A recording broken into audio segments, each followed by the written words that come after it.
There is a sensation that arrives before understanding, a quiet pressure in the chest, as if something old is stirring and testing whether you are listening.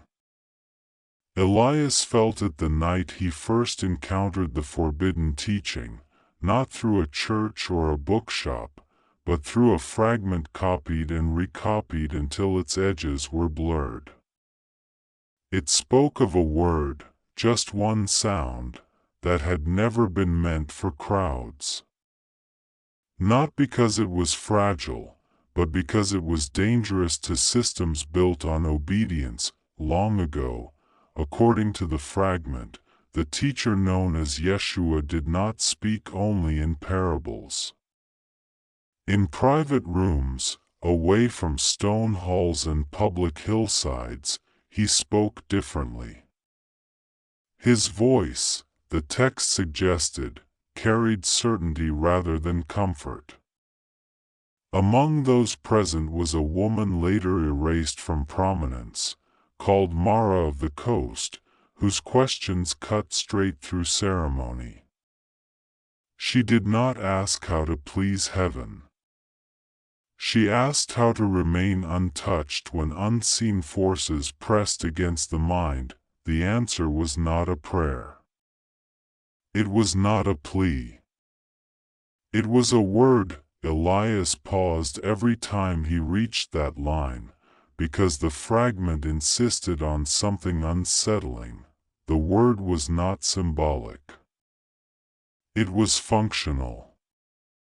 Sound, shaped with awareness, could interrupt patterns that fed on fear and confusion. That idea alone ran against everything he had been taught. Religion, as he knew it, trained the voice to beg upward. This teaching pointed inward instead. The fragment sketched a map of existence that felt both alien and strangely familiar. At the highest level was the source, called the One Light, limitless and undivided. From it flowed consciousness itself, not as punishment or test, but as expression. The material world, however, was described as a secondary construction, assembled by an artisan being named Soklas, who mistook his own cleverness for supremacy.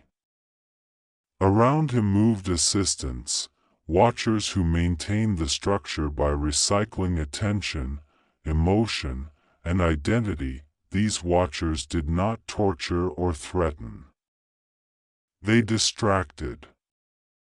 They whispered stories about worth, guilt, and delay. They thrived on the subtle exhaustion of never feeling complete. The fragment was clear on one thing: humans did not originate here. Something luminous had fallen into density, not as a crime, but as an accident of curiosity. That spark remained embedded, muted but intact. And the entire system depended on keeping that spark forgetful. Yeshua, in this telling, was not sent to manage behavior. He was sent to remind certain individuals of what they already were. His public sayings were softened, wrapped in metaphor so they could pass through the filters of authority. His private instructions, however, were precise. They described how attention creates alignment, how identity generates frequency, and how frequency determines what can attach to you. When Mara asked about protection, the response bypassed morality altogether. He did not advise endurance. He did not suggest waiting for rescue. He spoke a single syllable, sharp and clean, shaped from the chest rather than the throat. The fragment noted that when the word was spoken correctly, the watchers recoiled, not because they were attacked, but because the speaker slipped out of their perceptual range. Elias leaned back when he reached this point, feeling the familiar resistance rise. This was where belief usually failed him. Yet something deeper responded, not with excitement, but with recognition. He had felt that slipping before, brief moments when anxiety dissolved without effort, when the world seemed slightly less sticky. The fragment suggested those moments were not random. They were glimpses of alignment. History, it claimed, did not lose this word by accident. When early councils standardized doctrine, translators faced a choice. The original phrasing carried command, not request. Rendered honestly, it would imply that individuals could act without intermediaries. So the grammar was bent. Imperatives became entreaties. Authority was rebranded as humility. Over generations, the sound remained, but the force was gone. Elias noticed how carefully the fragment avoided naming the word outright. Instead, it described its shape, its effect, the way it vibrated against the sternum before leaving the lips. This was not secrecy for mystique's sake. It was practical. Without the right state of awareness, the sound would be empty anyway. The watchers, according to the text, did not respond to language. They responded to resonance. Words spoken from fear were food. Words spoken from certainty were silence to them. What unsettled Elias most was the implication that many spiritual practices unintentionally reinforced the very patterns they sought to escape. Repeating identities of unworthiness, rehearsing dependence, broadcasting need, these were signals, not solutions. The fragment did not accuse. It simply described mechanics, the way a physicist might describe gravity. As he reached the end of the first section, Elias realized his breathing had slowed. The sensation in his chest had softened into warmth. Nothing dramatic had happened. No revelation. Just a subtle shift, like a room being aired out after years of closed windows. The fragment ended with a simple assertion. The word still worked, not because it was ancient, but because truth does not expire. It waited, dormant, until someone stopped long enough to hear the difference between asking and declaring. Elias closed the file, aware that something had already changed, not in the world, but in the way the world pressed against him. Elias did not rush back to the fragment the next day. Something in him understood that speed would dull it. Instead, he watched how his attention behaved, how often his thoughts bent toward self-correction, apology, explanation. The fragment had planted a quiet question. Who taught you to speak to reality as if it were always above you? When he returned to the text, it shifted tone.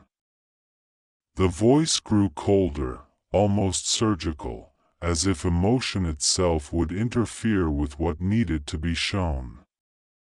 This section was not about mystery, but about mechanics, and about a decision made long ago that shaped centuries of inner life. The problem, the fragment explained, was never the existence of structure.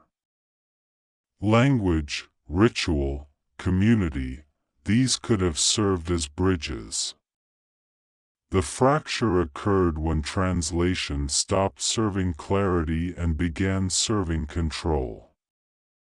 Early custodians of doctrine encountered phrases spoken by Yeshua that were grammatically absolute, not hopeful, not conditional.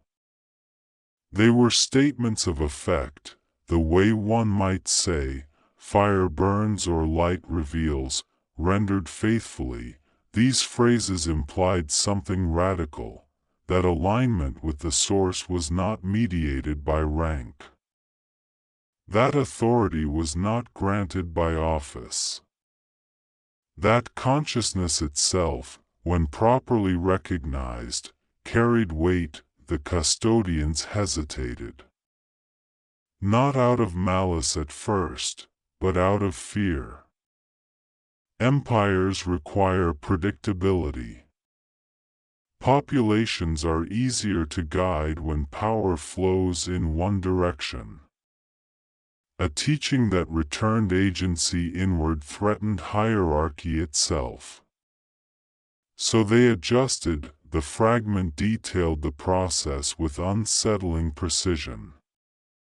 Verbs were softened. Commands were reframed as requests. Certainty was diluted into reverence. Over time, the change became invisible, because no one alive remembered the original tone. What remained sounded devout, even beautiful, but it trained the speaker into a posture of distance from the divine.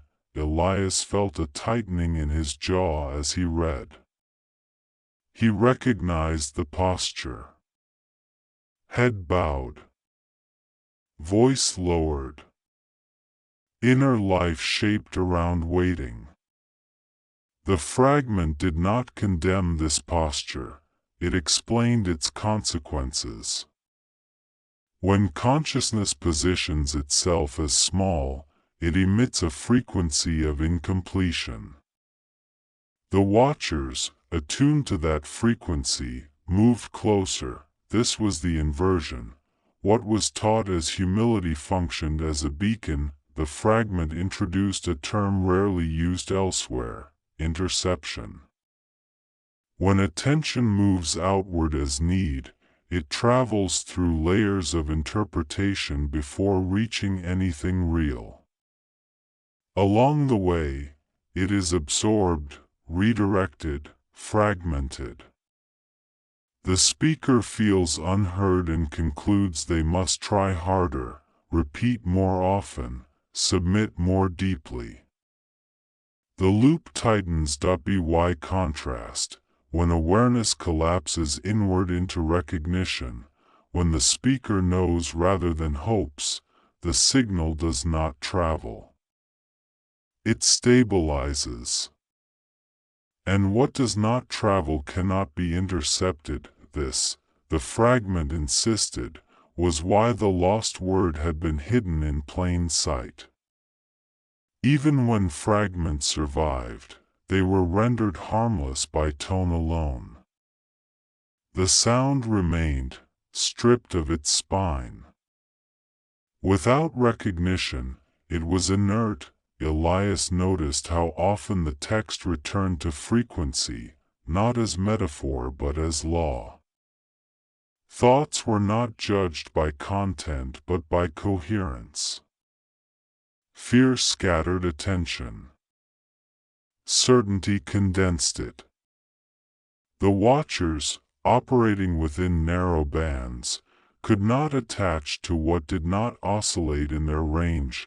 The fragment recounted how certain writings were destroyed outright, not because they challenged morality, but because they worked. Communities that practiced internal alignment required fewer rules. They governed themselves differently. They were difficult to tax, difficult to frighten, difficult to divide. This was intolerable to centralized power. Still, not everything was erased. Some texts were buried. Others were disguised as myth. A few survived by accident, hidden in jars, forgotten in caves, waiting through centuries of silence. Not because time protected them, but because attention had moved elsewhere. Elias felt an unexpected grief rise as he read. Not anger, sadness.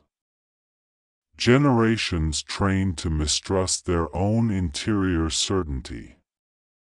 Lives spent apologizing for existing.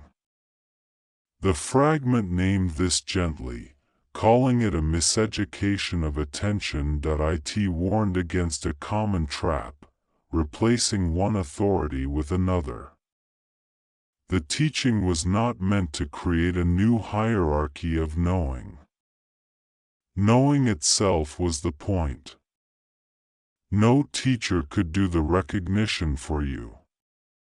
No sound could substitute for the state from which it was spoken. Here, the fragment slowed, almost tender. It described how the watchers exploited urgency. When people rushed toward liberation, they reproduced the same outward grasping. Slowness, by contrast, starved interference.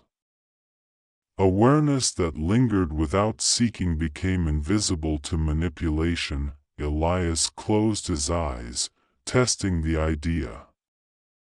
He noticed the space behind his thoughts, the place where sound arose before language. For a moment, nothing pressed back. The fragment ended this section with a warning and a reassurance. The warning: simply learning about distortion could become another distraction.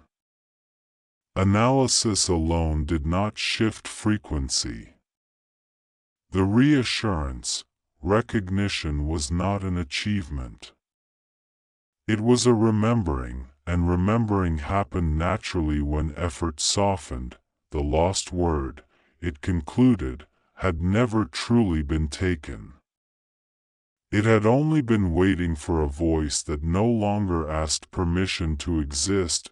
Elias sat still long after the screen dimmed, aware that the posture of his inner voice had already begun to change. By the time Elias returned to the fragment again, it no longer felt like reading. It felt like being guided into a slower rhythm, one that did not demand agreement. This final portion did not persuade. It invited participation, not through belief, but through attention. The fragment stopped explaining and began describing a sequence. Not a ritual meant to impress unseen powers, but a simple alignment of body, breath, and awareness. It emphasized that nothing new was being added. Everything required was already present, buried under habit. The first movement was recognition. Not affirmation, not positive thinking, recognition. Elias noticed how carefully the fragment avoided flattering language. It did not say you are special. It said you are prior. Identity, it explained, was layered. Names, histories, roles, these were garments worn for navigation. Beneath them was something quieter, older, untouched by approval or failure.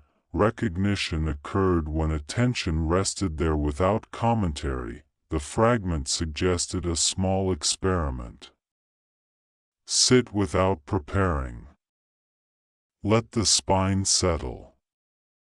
Place a hand over the center of the chest, not as symbolism, but as orientation. Breathe until the breath no longer felt managed. Then notice the awareness that remained when effort dropped. That awareness, it said, was not personal. It was localized. Elias tried it. At first, nothing dramatic happened. Then he noticed a shift, not upward, not outward, but inward, like standing closer to the center of a room. Thoughts continued, but they no longer led. This was the platform. From here, the second movement emerged naturally: authority. The fragment was precise about this word. Authority was not dominance. It did not push. It did not argue. It rested in inevitability, the way a horizon rests without trying to convince the eye. Authority arose when recognition stabilized. When awareness no longer searched for confirmation, the posture of the inner voice changed. It stopped asking. It stated. The fragment warned against force. Speaking loudly from uncertainty only amplified interference. Authority was quiet. It came from coherence, not volume. When awareness aligned with its source, speech carried weight because it no longer wavered. Only then did the fragment address the sound itself. It described the syllable as brief and cutting, formed with the breath sustained from the chest. Not expelled. Not whispered. Released. The vibration mattered more than pronunciation. The sound was a tool, not a talisman. Without the first two movements, it was just air. Elias practiced silently at first, feeling where sound wanted to originate. When he finally let it emerge, it surprised him. The vibration traveled outward and inward at the same time, like striking a bell and feeling it ring through the hand. The fragment instructed restraint. The sound was to be spoken once, not repeated compulsively. Then silence. Not waiting for signs. Not scanning for results. Just observing the after-effect. It described what often followed. On the first attempts, there might be nothing noticeable. Or there might be clarity before sleep. Or dreams that felt less symbolic and more instructional. None of these were to be chased. Chasing returned attention outward. With repetition across several nights, a pattern emerged. Mental noise lost momentum.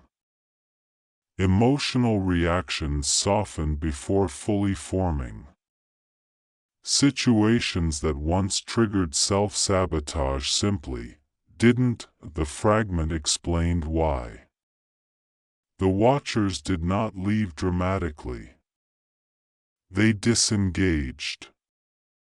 Without a compatible frequency to latch onto, they moved elsewhere. There was no battle because battles require contact. One passage lingered with Elias. It suggested watching how certain interactions changed. Some people would feel unsettled, not because of anything said, but because the usual hooks no longer found purchase. Others would feel inexplicably at ease. This was not judgment. It was resonance. The fragment cautioned against evangelizing. Speaking from alignment did not require convincing anyone. Attempts to prove only reactivated the old posture. The shift was meant to be lived, not defended. As Elias continued the practice over several nights, he noticed a subtle but unmistakable change. The world did not become kinder or simpler. It became clearer. Choices revealed themselves without pressure. Silence felt fuller. Fear still appeared, but it no longer organized his behavior. The final lines of the fragment were almost conversational. They reminded the reader that nothing had been given. Nothing had been unlocked. What had changed was access. The door had always been open.